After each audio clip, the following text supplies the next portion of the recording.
አሰላሙ አለይኩም አንቺ ውድ እህቴ፣ ስደት ላይ ያለሽው ይድረስሽ መልእክቴ።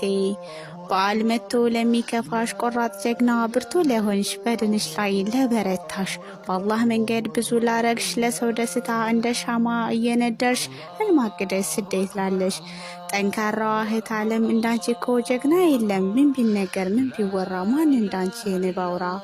በልጅነት የታገልሽው አባ ደስታን የምታልፊው ከራስሽ ጋር የምታወሪው ለዓላማ እቅድ የምትሰሪው መቦረቅን የማታውቂው ልታይ የማትዩ ልጅነትሽን በትልቅ ሴት የቀየርሽው በአላህ ፍቃድ የስንት ህይወት ያቀናሽው በአረብ ሀገር ስንት ኢድን ያሳለፍሽው እናት አባት ቤተሰብን የናፈቅሽው አሚን በይ ልመርቅሽ።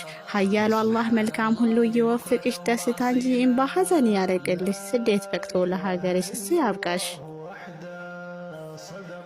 እንግዲህ በስደት ዓለም ላይ ለምትገኙ ውድ እህቶቼ ወንድሞቼ ኢድኩም ሙባረክ አለይና ወአለይኩም ተቀበለ አላሁ ሚና ወሚንኩም ሷሊሃል አመል ብያለሁ ማለት ነው።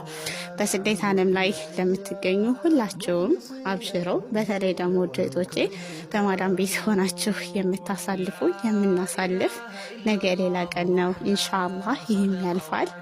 አይዟችሁ አብሽሩ እና እንዳይከፋችሁ ማለት ነው ሀባይቢ።